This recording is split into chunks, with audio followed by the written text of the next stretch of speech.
mengatasi produk impor yang tidak memenuhi SNI tapi masih beredar di pasar. Seperti yang saya sebutkan tadi, tahun 2024 kemarin kita sudah melakukan 771 pengawasan dan 339 diantaranya itu produk non-SNI. Nah, terhadap produk itu kita minta tarik dari peredaran untuk dimusnahkan. Ketika sebuah produk itu akan dikonsumsi oleh masyarakat, maka jaminan kualitas itu yang harus kita kedepankan gitu. Jadi yang ketiga L itu juga merupakan sebuah keharusan bagi sebuah produk, bukan hanya dia aman bagi penggunanya, tapi dia juga ramah lingkungan. Pelaku usaha itu kan the real entrepreneur is not only money hunter, but the real entrepreneur is the solution maker.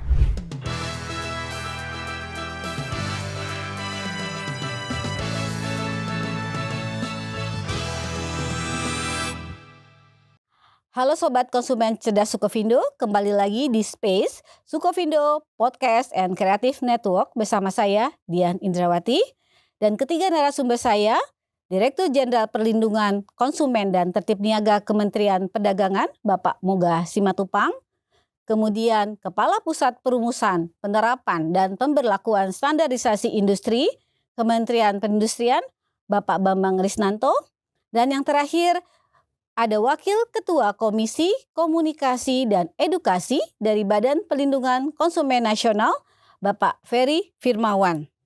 Terima kasih sudah hadir kembali Pak di podcast kita pada sesi kali ini. Bapak-bapak sekalian, tadi kita sudah bincang-bincang berkaitan dengan SNI wajib, bagaimana mekanisme penerapannya, pengawasannya, dan sebagainya. Sekarang kita akan coba mengeksplor lebih jauh berkaitan dengan produk-produk impor dan kaitannya dengan SNI dan juga kaitannya dengan perlindungan konsumen. Mungkin yang pertama adalah berkaitan dengan pengaturan SNI. Untuk produk impor sendiri itu adakah pengaturan SNI juga Pak untuk yang dijual di Indonesia? Gimana Pak Bambang? Iya, baik Bu. Seperti yang saya jelaskan bahwa SNI itu ada yang sifatnya sukarela dan wajib. Nah, ketika produk impor sudah memenuhi dan diberlakukan SNI wajibnya, maka dia juga harus mengikuti Permen 45 tahun 2022 gitu. Di mana untuk produk impor yang pabrikan di luar negeri itu juga menggunakan SNI yang sama dengan yang digunakan oleh pabrikan di dalam negeri. Nah, perbedaannya adalah untuk yang pabrikan di luar negeri itu harus menunjuk perwakilan resmi yang ada di Indonesia gitu. Yang kedua adalah perwakilan resmi ini juga menguasai gudang gitu. Sehingga kami di berikutnya akan melalui tahapan verifikasi teknis untuk standarisasi industri gitu. Nah, di mana produk yang berasal dari pabrikan di luar negeri itu akan dikirimkan ke gudang yang dikuasai oleh perwakilan resmi, kemudian nanti akan dilakukan di situ inspeksi gitu. Apakah produk yang sudah sampai di gudang ini sudah memenuhi beberapa kriteria sebelum produk itu diedarkan ke masyarakat begitu. Karena itu memang suatu rangkaian begitu. Tapi apakah ada perlakuan yang berbeda SNI-nya? Tetap SNI-nya sama begitu, kayak misalnya sama-sama di komoditi tertentu. Namun untuk pabrikan yang berada di luar negeri itu memang kami meminta mereka mempunyai perwakilan resmi, dan perwakilan resmi ini juga memiliki gudang yang dikuasai perwakilan resmi, untuk kemudian kita melakukan verifikasi pemeriksaan teknis ke gudang yang dimiliki oleh perwakilan resmi tadi, untuk kita cek apakah produk yang dimasukkan itu sudah sesuai dengan kriteria yang kita minta, dan juga produk itu belum boleh diedarkan sebelum kita melakukan penulisan teknis ke gudang yang dikuasai oleh perwakilan resmi begitu. Berarti perlakuannya sama ya Pak ya, ketika beredar di pasar Indonesia, ketika itu SNI wajib maupun domestik maupun impor harus memenuhi hal tersebut ya Pak ya. Baik. Namun bagaimana Pak jika kita lihat masih ada di pasar produk-produk impor yang seharusnya ber-SNI, namun ternyata masih ada nih di pasar kita. Gimana Pak Moga kalau menemukan kondisi seperti ini? Ya, perlakuan sama itu baik produk impor maupun produk lokal itu wajib SNI. Itu sejak tahun 95 kita ketahui kita merupakan anggota WTO. Di situ ada prinsip national treatment. Apa yang kita lakukan terhadap negara lain atau produsen lokal itu harus sama dengan produksi dalam negeri, tidak boleh dibeda-bedakan. Nah, terkait dengan mengatasi produk impor yang tidak memenuhi SNI tapi masih beredar di pasar, seperti yang saya sebutkan tadi, tahun 2024 kemarin kita sudah melakukan 771 pengawasan dan 339 diantaranya itu produk non-SNI. Nah, terhadap produk itu kita minta tarik dari peredaran untuk dimusnahkan. Di samping itu kita himbau kepada produsen untuk melakukan mengikuti regulasi yang berlaku, dan kepada masyarakat yang menemukan produk-produk non-SNI produk non-SNI yang beredar di pasaran itu bisa melaporkan ke nomor WhatsApp yang 0853 11 11 10 10 atau ke pengaduan.konsumenperdagangan.go.id melalui email tersebut. Baik Pak Boga, terima kasih penjelasannya. Kalau dari Pak Bambang ada tambahan Pak, kalau ternyata di pasar masih ada nih produk yang dijual yang harusnya SNI tapi barang impor namun nggak ber-SNI, gimana tuh Pak mengatasinya? Baik Bu, tentu yang kami sampaikan adalah kami punya rekan kerja dari P2SI gitu kan, juga aktif untuk melakukan pengawasan bukan hanya produk tapi juga kepada LPK-nya begitu. Nah, aduan-aduan ini bukan hanya berasal dari aduan yang kita lihat di media sosial saja Bu, tapi juga melalui yang tadi kanal dari unit pelayanan publik gitu. Jadi juga aktif seperti itu. Dan teman-teman kami di P2SI juga punya sebuah target setiap tahunnya gitu, bahwa untuk terutama untuk mengawasi produk-produk yang sudah diberlakukan SNI wajibnya begitu. Nah, memang disinyalir ketika ada produk-produk impor itu memang yang tidak memiliki SNI atau bahkan tidak masuk dalam ruang lingkupnya SNI wajib gitu Bu. Nah, ada beberapa kendalanya memang terkait dengan penerapan dari kode HS ya Bu ya gitu. Jadi memang inti dari pengawasan ini jika kode HS-nya itu memang tidak masuk dalam SNI wajib, biasanya itu tidak lagi tidak dilihat lagi itu oleh masyarakat gitu Bu ya, karena memang pengawasan itu biasanya kalau yang dilakukan oleh teman-teman kami itu pertama dari sisi produknya, juga di samping itu juga daripada LPK menerbitkan sertifikatnya, termasuk juga SPPT SNI-nya. Nah, ini sangat krusial sehingga ketika ditemukan ada sebuah produk yang punya kasus misalkan punya SNI-nya dan itu wajib, tapi ternyata SNI-nya tidak sesuai begitu Bu, atau sudah masa berlaku udah habis, udah expired gitu. Nah, tentu di sini juga dituntut dari dari LPK untuk bisa membantu kami juga untuk mengawasi pelaku-pelaku usaha ini begitu. Baik, jadi memang sudah ada upaya ya Pak ya, Ya. baik dari ke LPK-nya juga maupun dari tadi P2SI. Kalau dari pandangan Pak Ferry gimana nih Pak saat ini Pak untuk barang-barang yang masih kita temukan produk impor ya terutama ya, Iya. yang masih ada di pasar harusnya SNI namun nggak SNI, gimana nih Pak? Ya, kami melihat bahwa prinsip dasar dari barang yang beredar di Indonesia itu harus mengikuti standar atau regulasi yang sama, baik itu produk lokal maupun produk dari impor. Itu yang membuat kemudian kami BPKN itu melihat bahwa yang menjadi concern-nya adalah konsumen harus terlindungi, aman, dan dalam penggunaannya itu tidak ada masalah. Jadi tidak dibeda-bedakan bahwa produk lokal ditekan, produk impor dibebaskan. Tetapi memang dalam penanganannya produk-produk impor ini atau produk yang beredar ini itu memang tantangannya kompleks ya. Artinya masuk jalur distributor yang beragam. Hari ini kita bisa memesan e-commerce, kemudian langsung datang gitu. Yang kemudian kadang-kadang memang terlihat pengawasannya belum optimal. Ini yang menyebabkan masih adanya produk impor yang belum memenuhi SNI.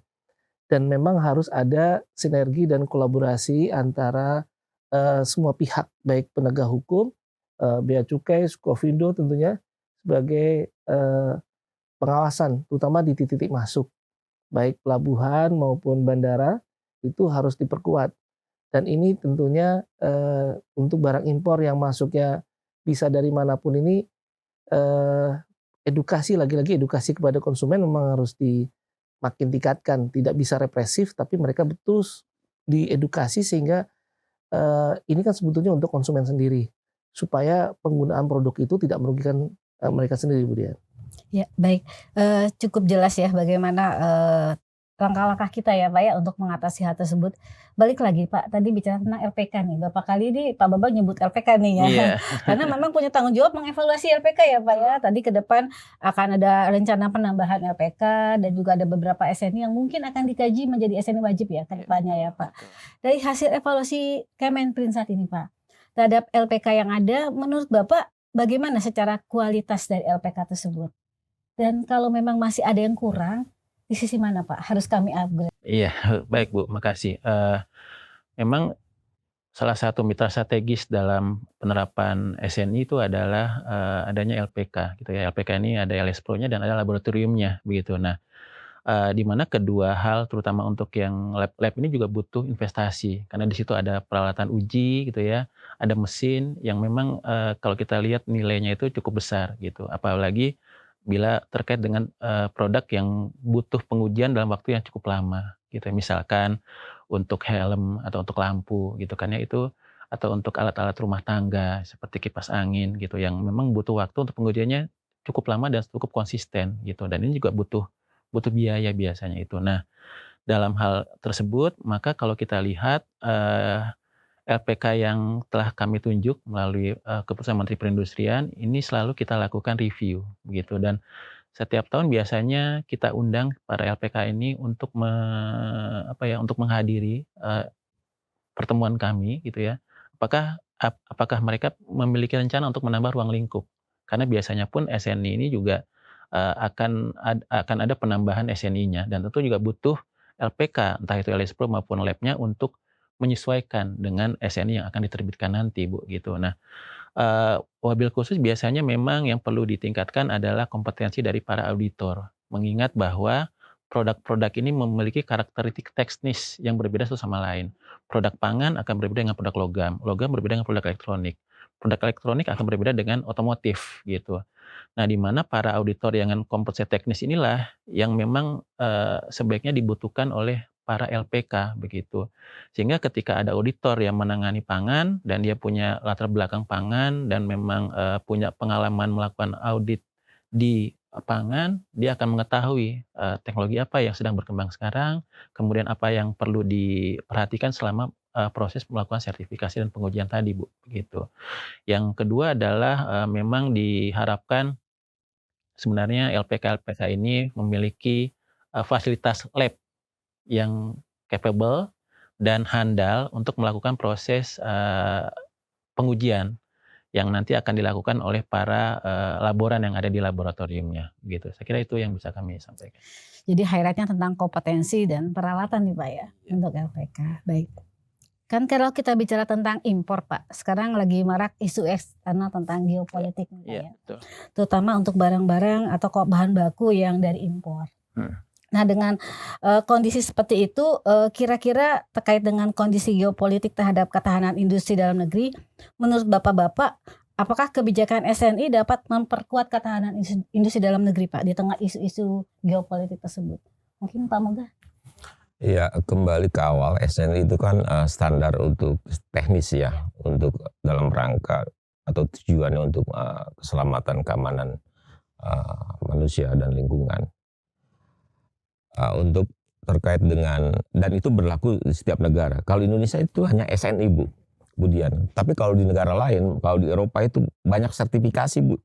Kadang kalau kita mau ekspor kopi ke satu perusahaan A, itu berbeda sertifikasi yang diminta oleh perusahaan B. Begitu complicatednya. Tapi Indonesia cuma satu, hanya SNI yang harus dipenuhi. Nah, terkait dengan perkembangan geopolitik, bagaimana ke depannya, tentunya kita harus memperkuat rantai pasok. Seperti halnya beras. Selama sekian tahun kita mengimpor beras. Tapi dengan memperkuat rantai pasok dan kebijakan pemerintah saat ini melalui Perpres yang baru di mana penyaluran pupuk dari pupuk Indonesia langsung ke petani sehingga produksi beras kita bisa mencapai 3,4 juta ton stoknya sekarang di sini. Dan kita berharap juga ke depan untuk bahan baku lainnya juga demikian. kita bisa diperkuat industrinya. Sebagai gambaran kalau kita lihat itu China itu pada tahun 2012 Premier Wen pada saat pembukaan Hannover Messe, dia menyampaikan 25 tahun lalu kami bukan apa-apa, berarti tahun 87 ya. Tapi kami kirim mahasiswa untuk belajar secara spesifik seperti tekstil, belajar pewarnaan, belajar kain, belajar mesin, belajar kancing, resleting dan lain sebagainya, dan dibuka peluang sebesar-besarnya untuk investasi dari negara asing, sehingga begitu para mahasiswa ini sudah menguasai teknologi, dia kembali dan jadilah China yang sekarang ini. 25 tahun yang lalu, kita akan 2045 ya akan menuju Indonesia emas. Saya rasa kita masih sempat. Ya, yang penting kita serius dan kita bekerja bahu-membahu dan fokus, harus ada spesialisasi setiap penanganan dari hulu sampai hilir. Ada tambahan Bapak mungkin? Ya, sebenarnya kalau kita melihat dalam ekosistem SNI gitu Bu ya, ketika sebuah produk itu akan dikonsumsi oleh masyarakat, maka jaminan kualitas itu yang harus kita kedepankan gitu. Jadi yang K3L itu juga merupakan sebuah keharusan bagi sebuah produk, bukan hanya dia aman bagi penggunanya, tapi dia juga ramah lingkungan. Maka sehingga itu ada dalam SNI itu ada memperhatikan juga K3L, keamanan, keselamatan, dan kepentingan dari lingkungan begitu. Nah, ketika sebuah SNI itu diterbitkan atau yang wajib ini diberlakukan secara wajib, maka bukan hanya konsumen gitu yang kita utamakan, tapi juga bagaimana produk itu tidak mencemari lingkungan begitu. Ambil contoh misalkan zat pewarna yang ada di pakaian begitu. Jangan sampai nanti ketika produk itu digunakan kemudian juga bisa berbahaya karena dia akan menempel kepada fisik daripada kulit dari konsumen, namun ketika dia akan dilakukan proses untuk melakukan dicuci gitu ya, zat pewarnanya mencemari lingkungan Dan baju yang warna lain.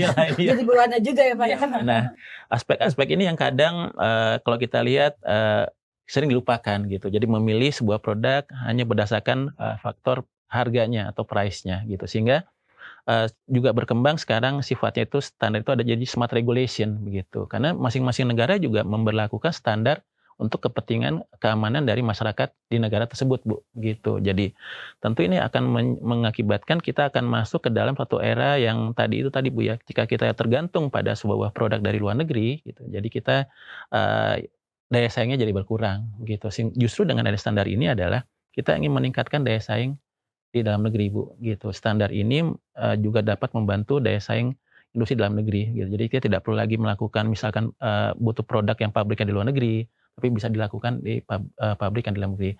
Karena memang di dalam SNI itu ada namanya standar-standar yang sifatnya itu batas minimum untuk keamanan sebuah produk. Apakah dia penggunaan bahan tertentu itu bisa membahayakan konsumen yang memakan atau minum, misalkan angka kecukupan gizinya gitu. Atau kemudian juga kita lihat dari karakteristik teknis, terkait ada dua itu, dimensi dan fungsinya begitu. Nah, tentu untuk setiap negara ini akan berlaku berbeda gitu ya. Misalkan ban di Indonesia mungkin masuk Indonesia karakteristik aspalnya akan berbeda begitu ya.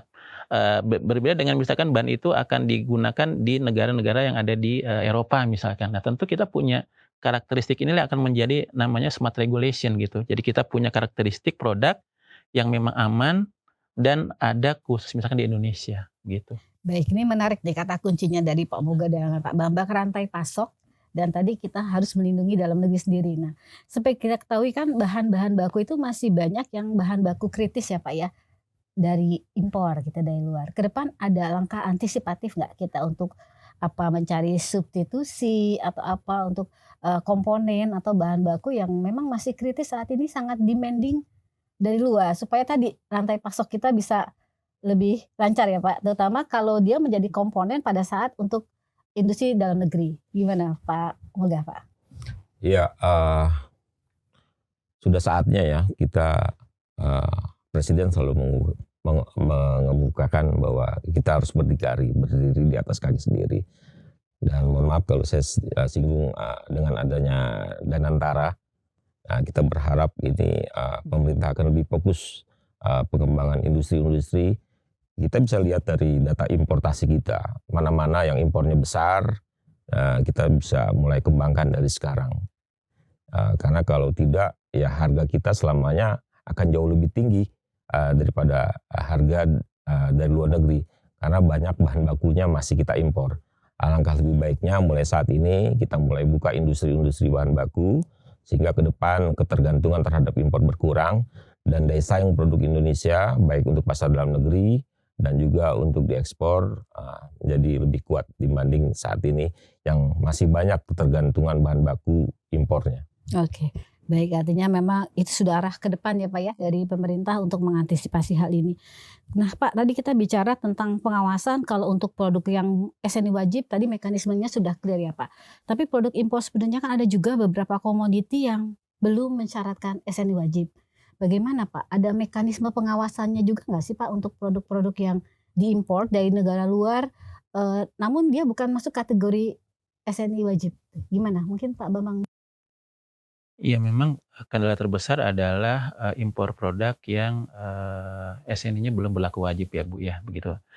Namun ya ini tadi Bu, sebenarnya SNI itu bukan hanya kita melihat yang wajibnya saja, justru ada yang namanya SNI sukarela gitu Bu. Nah, yang sukarela ini kalau misalkan di beberapa negara maju itu sebenarnya tidak ada istilah SNI wajib gitu, yang ada tuh SNI standarnya begitu Bu ya. Nah, ini tentu butuh kerjasama dengan kementerian atau lembaga lainnya Bu ya, karena memang terkait dengan produk-produk yang belum diwajibkan SNI-nya, ini kan mereka bisa melakukan proses importasi dengan lebih mudah begitu.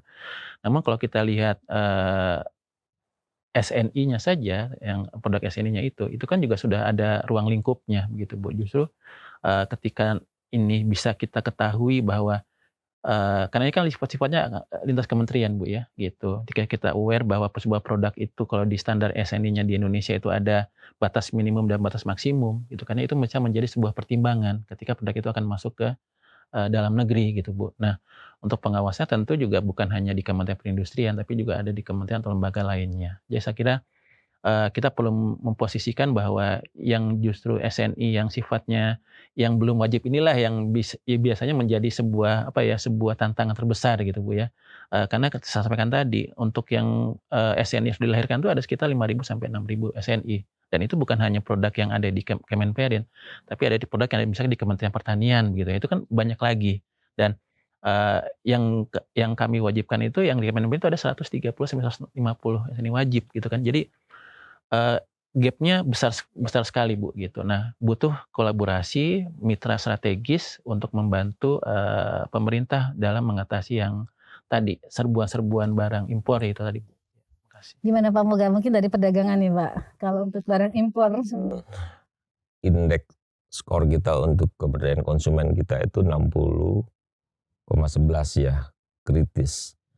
Nah, kalau SME sukarela dia sifatnya sukarela tapi dia tetap mengutamakan SNI, tentunya daya saing produk dia kan lebih tinggi dibanding produk yang nggak ber-SNI. Dengan demikian nanti ke depan ya masyarakat indeksnya akan berdaya, yang tidak ber-SNI ya akan ditinggalkan konsumen pada akhirnya. Untuk itu ya mulailah para pelaku usaha meskipun sukarela ya produksilah produk yang ber-SNI karena ini menyangkut kesehatan dan keselamatan manusia. Seperti tadi yang disampaikan oleh Pak Bambang kan, warna dia beli baju umpamanya kan tidak ber-SNI, begitu direndam atau dicuci menodai pakaian yang lain, tentunya kan akan merugikan masyarakat. Baik. Seperti itu. Nah, dari sudut pandang konsumen nih Pak, dengan adanya barang-barang impor nih bagaimana nih mengedukasi dari konsumen kita? Karena kan mungkin sekarang banyak sekali ya, apalagi kayak skincare gitu ya dan sebagainya. Ini bagaimana nih Pak mengedukasinya nih Pak? Memang isu menarik ya ketika dihubungkan tadi SNI yang wajib yang yang sukarela. Jadi seperti menyambung apa yang disampaikan oleh Pak Bambang dan Pak Moga bahwa hari ini bagi pelaku usaha itu going concern-nya adalah dia mampu menguasai pasar tentunya dengan niat baik. Niat baiknya adalah kalau logika normatifnya si pelaku usaha kan mengambil untung sebanyak-banyaknya. Nah, di satu sisi dia juga punya beban moral untuk bisa konsumen itu terus berkelanjutan memakai produknya. Memakai produknya itu tentu konsumen memilih mana yang aman dan nyaman dan juga sesuai kesehatan. Tadi yang disampaikan Pak Moga itu, kalau sampai dia tidak mendelivery apa yang dibutuhkan konsumen, maka dia akan ditinggalkan. Nah, seharusnya pelaku usaha memang kita harapkan menjadi lifestyle ya, ketika pelaku usaha itu kalau menurut saya pelaku usaha itu kan the real entrepreneur is not only money hunter, but the real entrepreneur is the solution maker. Artinya ketika produk yang dipakai itu bisa menyelesaikan persoalan atau menjawab kebutuhan konsumen, maka dia akan terus berkelanjutan. Walaupun itu belum SNI yang wajib, SNI yang sukarela, dan itu menjadi bagian dari upaya kita untuk mengedukasi. Nah, edukasinya itu sekarang pelaku usaha bukan hanya pabrikan, bukan hanya manufaktur, tapi produk-produk UKM yang digerakkan oleh milenial, kemudian generasi Z itu juga menjadi edukasi kami. Sehingga apa yang ditanyakan Mbak Dian tadi, bahwa kami berusaha masuk ke mereka. Bahkan kami melibatkan para influencer karena lebih didengar itu. Terutama produk-produk yang tadi kecantikan itu. Bahkan kami sempat dipanggil oleh Komisi 6 dan Komisi 9 terkait dengan skincare itu. Kemudian kami juga sering memanggil mereka apa keduduk persoalannya dan kami terus mengedukasi dan kami laporkan kepada Kementerian Perdagangan dan beberapa kementerian termasuk perindustrian rekomendasi kami karena BPKN memang tugasnya memberikan rekomendasi kepada pemerintah terkait itu, Bu. Baik, terima kasih nih Bapak-bapak nih, seru sekali di diskusi kita kali ini. Sudah cukup banyak Pak kita sharing berkaitan dengan SNI, kaitannya dengan barang-barang produk impor yang beredar di pasar Indonesia. Sobat Sukovindo, itu tadi obrolan kita tentang pentingnya SNI dengan kehidupan sehari-hari dan bagaimana kolaborasi dari para stakeholder, pemerintah, masyarakat, dan industri dalam membuat standar ini dan dapat dirasakan langsung oleh konsumen industri dalam negeri. Terima kasih untuk Pak Moga atas kehadirannya, Pak Bambang dan Pak Ferry atas insight-nya yang luar biasa kepada Sobat Sukovindo. Buat kamu Sobat Sukovindo, yuk sekarang kita mulai cek start from home. Peralatan kita sudah beres-beres belum? Kan kita harus mulai dari diri sendiri ya Pak ya, baru bisa mengajak kepada yang lain. Dan jangan lupa untuk terus menyaksikan podcast Sukovindo di space berikutnya dengan edisi-edisi yang menarik lainnya. Terima kasih, sampai jumpa.